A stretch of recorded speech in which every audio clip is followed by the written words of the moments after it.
அனைவருக்கும் அன்பு வணக்கங்கள். இன்றைய கதையமுதத்திலே நாம் பார்க்க இருப்பது குரோதோ மூலமனர்த்தானாம். இதன் பொருள் அனைத்து விதமான பிரச்சனைகளுக்கும் ஆணிவேராக இருப்பது கோபமே. இதை பற்றித்தான் ஒரு கதையை இப்பொழுது நாம் பார்க்க இருக்கிறோம். வாருங்கள். செழிப்பான நதிக்கரையில் அமைந்திருந்தது சோமபுரி நாடு. அதன் நீதிநிலை, நேர்த்தியான வடிவமைப்பு மற்றும் செல்வம் செழித்து விளங்கும் மாபெரும் நகரமாகவும் இருந்தது. அந்த நாடு வீரத்தாலும் புகழ் பெற்றிருந்தது. அந்த நாட்டின் மன்னர் தர்மசேனர் பேரழகும் தன்னம்பிக்கையையும் உடையவர். 100% எல்லாவற்றிலும் மிகச் சரியாக இருக்க வேண்டும் என்ற எண்ணம் உடையவர். அது எப்படி சாத்தியமாகும்? எல்லா செயலும் 100% சரியான முறையில் அமையாது என்பதை அவர் ஏற்றுக்கொள்ளவே மாட்டார். அதன் காரணமாக அவருக்கு எப்போதும் கோபம் வந்து கொண்டே இருக்கும். அந்த நாட்டில் சிற்பகேது என்ற ஒரு சிற்பி இருந்தான். அவன் மீது அந்நாட்டு மன்னருக்கு அதீத நம்பிக்கை இருந்தது. தன் நாட்டு சிற்பி போல எந்த நாட்டிலும் சிற்பி இல்லை என்ற பெருமிதமும் அவரிடம் இருந்தது.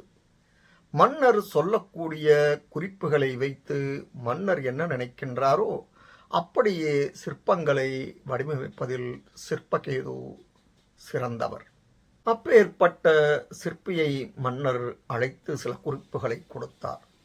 குழந்தைகள் அனைவருக்கும் பயன்படக்கூடிய வகையில், இயற்கை வளம் குன்றாமல் அறிவியலை பிரதிபலிக்கும் வகையில், பற்பல பாடங்களை கற்கும் வகையில் சிற்பக்கூடத்தை அமைக்கச் சொன்னார். ஒரு பௌர்ணமி கடந்தது.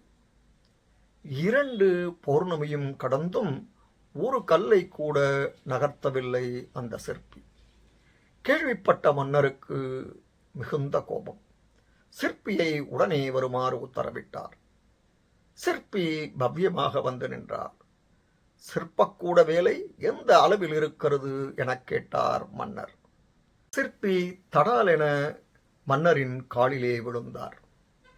மன்னா, 1 மணி நேரம் தாங்கள் கோபம் கொள்ளாமல் நான் சொல்வதை நீங்கள் கேட்பீர்கள் என்றால் நான் சில விஷயங்களை உங்களிடம் கூற விரும்புகிறேன் என்றான். மன்னரும் அதற்கு அனுமதி தந்தார். உடனே சிற்பகேது, மன்னா, என் குடும்பத்தில் என் அண்ணன் தம்பிக்குள் சொத்து தகராறு. என் மனைவி தினம் தினம் என்னுடன் சண்டையிட்டுக் கொண்டே இருக்கிறாள். என் குழந்தைகள் சரியாக கல்வி கற்கவில்லை. இதனால் தினம் நான் கோபமாகவே இருக்கிறேன். நீங்கள் உத்தரவு கொடுத்த அன்று நான் மிகுந்த மகிழ்ச்சியாக இருந்தேன். முதலில் உங்கள் திருமுகத்தை சிலையாக வடித்தேன். அடுத்த நாளே என் உடன்பிறப்புக்கள் என்னிடம் வந்து, நீ சிற்பக்கூடம் அமைக்கப் போகிறாயாமே, அதில் உனக்கு நிறைய வருமானம் வரும் அல்லவா, ஆகவே உன்னிடம் இருக்கும் சொத்துக்களை எல்லாம் எனக்கு கொடுத்து விடு என்றார்கள். அதன் காரணமாக வீட்டில் தினம் தினம் சண்டை. மேலும் மகன் படிக்காததால் அவன் மீது கோபம் வேறு. இப்படிப்பட்ட மனநிலையில் இருந்தபோதும் உங்கள் உத்தரவுக்கு மதிப்பளித்து உங்கள் திருமுகத்தை சிலையாக வடித்து இதோ இங்கே கொண்டு வந்திருக்கிறேன் மன்னா. அதுதான் இந்த சிலை. எவ்வளவு அலங்கோலமாக இருக்கிறது பாருங்கள் என கூறிவிட்டு, சாதாரண ஒரு சிற்பியான என்னால் கோபமாக இருக்கும்போது ஒரு சிறந்த சிலையை வடிவடிக்க முடியவில்லை மன்னா.